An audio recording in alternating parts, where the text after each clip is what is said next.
Terima kasih saudara, Anda masih menyaksikan Breaking News Kompas TV, saudara. Sejumlah tokoh, baik dari kalangan partai politik hingga menteri dan juga menteri koordinator, datang ke Istana Negara hari ini, saudara, ke Istana Kepresidenan untuk bertemu dengan Presiden Prabowo Subianto.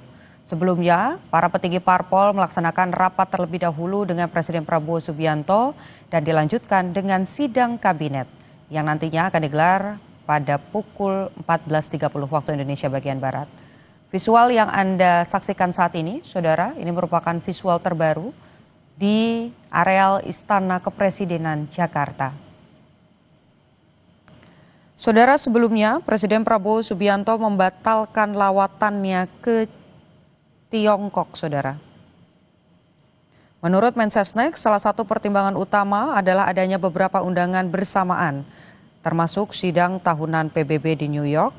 Presiden Prabowo juga ingin menimbang prioritas kehadiran agar dapat mengikuti agenda internasional yang lebih strategis.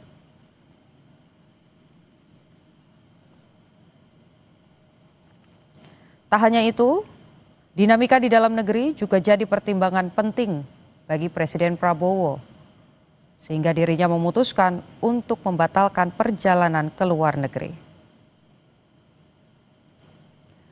Mensesnek juga menyatakan, saudara, keputusan untuk tidak berangkat ke lawatan kali ini adalah untuk fokus pada stabilitas dan penyelesaian isu domestik, sekaligus menjaga hubungan baik dengan mitra internasional.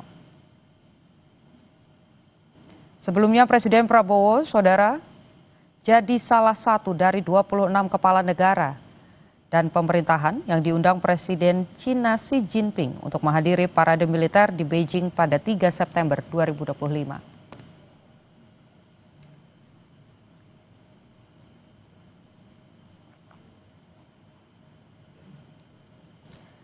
Saat ini, saudara, kita sudah terhubung dengan Adi Prayitno, Direktur Eksekutif Parameter Politik. Selamat siang, Mas. Selamat siang, Putu. Mas, terima kasih sudah bergabung dengan Breaking News Kompas TV. Ini hari Minggu, ada pemanggilan ketum-ketum partai politik, ada juga sidang kabinet. Urgensi apa yang Anda lihat, Mas? Ya, saya kira tentu secara prinsip ya, pastinya ini sebagai upaya untuk merespon situasi dan kondisi yang saat ini sedang berkembang cukup luar biasa. Wajar kalau kemudian Presiden itu mengumpulkan ketua umum partai, elit-elit kunci di negara kita, termasuk juga misalnya melakukan sidang kabinet pada siang hari ini. Tentu sebagai upaya untuk mencari solusi yang terukur dan konkret dalam menghadapi dinamika politik yang sedang berkembang, terutama misalnya karena semakin banyaknya tuntutan-tuntutan yang sudah mulai bermunculan di publik. Karena apapun judulnya, tentu Presiden membutuhkan feedback, membutuhkan masukan, membutuhkan solusi, kira-kira apa yang terbaik harus dilakukan. Tentu sebagai upaya untuk meredakan dan cooling down terkait dengan situasi yang sedang berkembang saat ini. Makanya langkah-langkah antisipatif semacam ini ya tentu perlu dibicarakan dari kehati-kehati antara Presiden dengan ketua umum partai, elit-elit kunci termasuk dengan para kabinet-kabinet yang ada di dalamnya.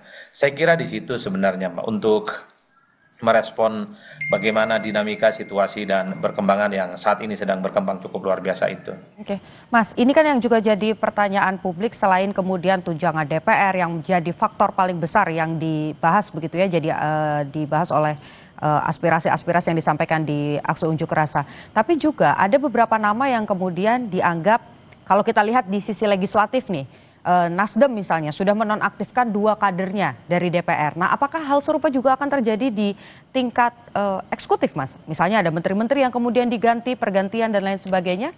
Ini juga bisa jadi salah satu pembahasan dengan adanya sidang kabinet di hari Minggu ini, Mas? Ya, saya kira memang pastinya cari solusi yang terbaik, mencari titik temu, kira-kira apa yang kemudian bisa ditawarkan sebagai sebuah solusi. Tentu untuk mengantisipasi kira-kira begitu dinamika yang terus berkembang. Inilah yang saya kira bahwa kenapa ketum-ketum partai juga diundang, tentu pasti akan dibicarakan evaluasi-evaluasi apa yang akan mereka dilakukan. Terutama misalnya kader-kader mereka yang mungkin ada di parlemen, termasuk juga kader-kader mereka yang ada di apa namanya di eksekutif. Karena apapun judulnya, domain untuk menentukan siapa kader partai yang ada di eksekutif ataupun di legislatif ini domainnya adalah ketua umum partai. Dan memang kan ada sejumlah juga eksekutif yang disorot oleh publik selain misalnya anggota dewan di parlemen. Tapi saya kira memang tanpa pertemuan ini kalau kita melihat prakondisinya satu persatu kan sudah mulai kelihatan bagaimana partai ini secara perlahan sudah mendengarkan aspirasi-aspirasi publik. Misalnya ada dua anggota DPR RI dari Nasdem, Sahroni dan Nafa Urbah misalnya sudah mulai dinonaktifkan karena memang dua sosok ini merupakan salah satu yang sejak awal selalu mendapatkan sorotan yang cukup signifikan. Bukan tidak mungkin pembicaraannya adalah pada level eksekutif, kira-kira apa solusi terbaiknya, tentu untuk mengantisipasi terkait dengan tuntutan-tuntutan publik yang terus berkembang belakangan ini. Yang jelas pasti dicari win-win solutionnya, partai juga mendapatkan solusi yang terbaik, pemerintah juga mendapatkan feedback dan masukan yang terukur, dan yang paling penting publik secara signifikan memang harus di atas segala-galanya. Bagaimana tuntutan mereka secara prinsip memang harus didengarkan secara signifikan. Saya kira di situ Mbak konteksnya. Ya, salah satu yang tadi juga disampaikan oleh tokoh yang hadir di Istana Kepresiden adalah Ketua Umum PKB, Caimin, yang juga merupakan Menteri Koordinator ya di kabinetnya Prabowo Subianto. Menyatakan bahwa ini adalah momentum baik itu bagi eksekutif, legislatif untuk kemudian melakukan evaluasi. Tadi Anda juga berkali-kali ini adalah saat yang tepat untuk melakukan evaluasi.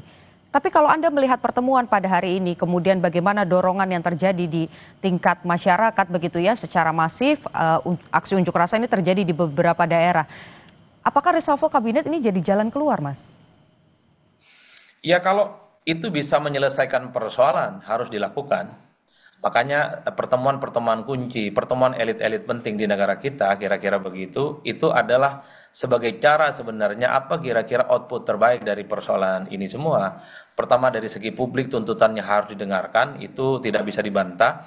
Tapi pada saat yang bersamaan tentu partai politik dengan presiden dalam hal ini perlu berkomunikasi, bicara dari hati ke hati, kira-kira apa yang kemudian bisa dilakukan oleh mereka.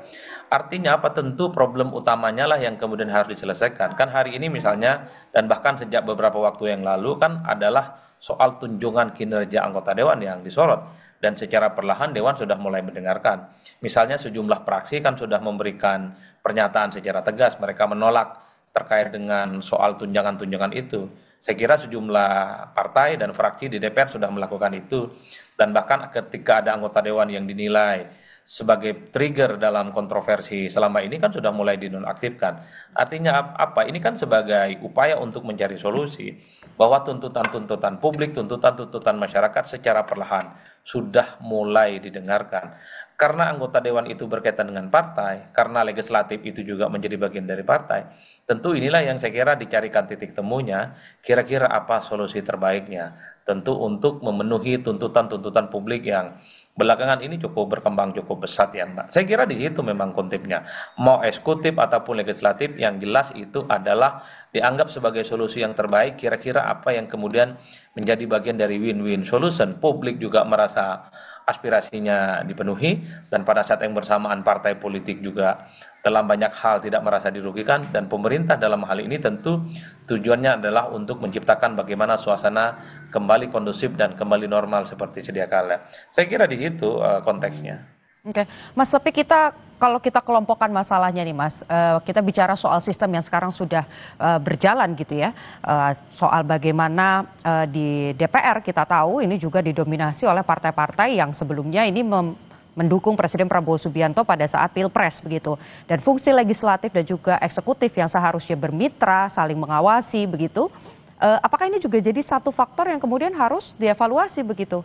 Kalau kita lihat jalannya ada kebijakan-kebijakan yang dianggap publik kemudian menjadi aneh.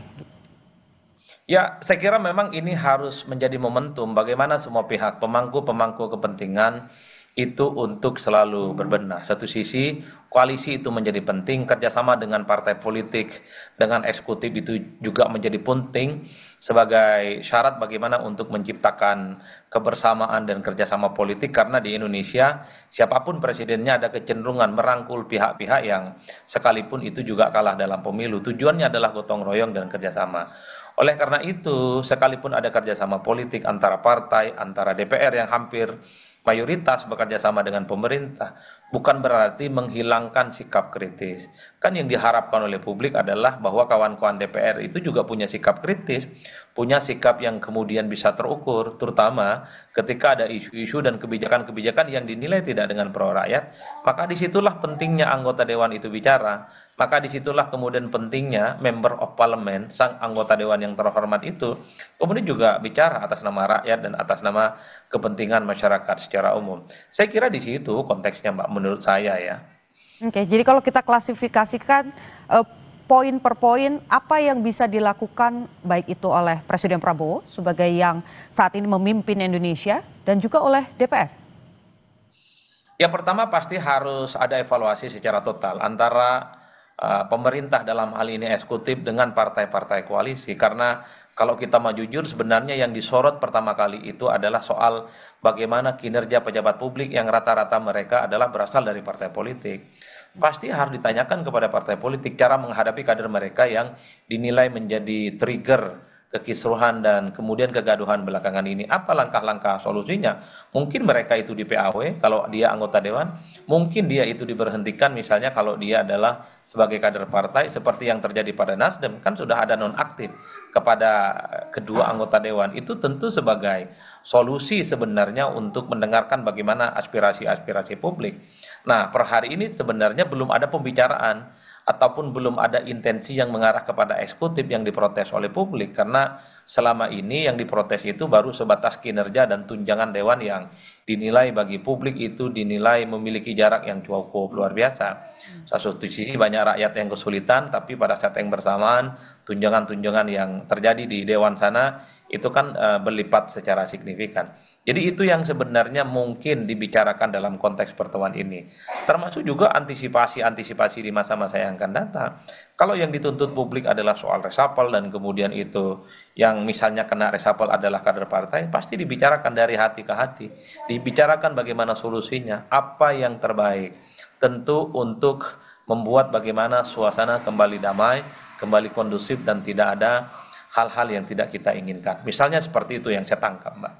Oke, beberapa nama Mas yang juga ramai begitu ya dibicarakan dan kalau kita bicara soal reshuffle begitu di kabinet, ada nama misalnya Menteri Keuangan Sri Mulyani, kemudian juga ada Kapolri. Ini juga salah satu nama yang sering sekali dibahas. Apakah tidak lebih baik diganti saja begitu kalau perbincangan yang kemudian liar di media sosial. Kalau Anda melihat apa yang terjadi hari ini, apakah akan selesai ketika nama-nama itu diganti, Mas? Ya, saya kira memang secara perlahan ini eksekutif pemerintah dalam hal ini termasuk partai politik sudah mendengarkan suara-suara publik. Misalnya tunjangan tak lagi akan dilanjutkan dan semua hampir sudah menyatakan menolak. Itu kan sebagai respon yang cukup luar biasa. Dan dewan ataupun partai politik sangat siap untuk dievaluasi kinerja mereka. Yang kedua juga ada sejumlah anggota dewan yang dinonaktifkan dan mungkin sebentar lagi akan ada partai politik seperti di luar Nasdem yang mungkin juga akan menonaktifkan kadernya yang dinilai sebagai trigger dalam menimbulkan kontroversi. Dan mungkin setelah Pan ya, itu Mas? ya mungkin di situ karena kan sudah mulai berhembus juga kan apa yang kemudian terjadi belakangan ini. Dan kemudian secara prinsip dan secara signifikan bukan tidak mungkin kira-kira begitu. Ini juga akan mengarah kepada nama-nama yang saya kira di-mention oleh publik ya terkait dengan kinerja sejumlah menteri lah kira-kira begitu. Intinya pasti cari solusi yang terbaik, cooling down dan tentu saja semua berharap bangsa ini harus tetap bekerja sama dan tetap guyup dan persoalan-persoalan yang terjadi saat ini ada solusi yang terbaik.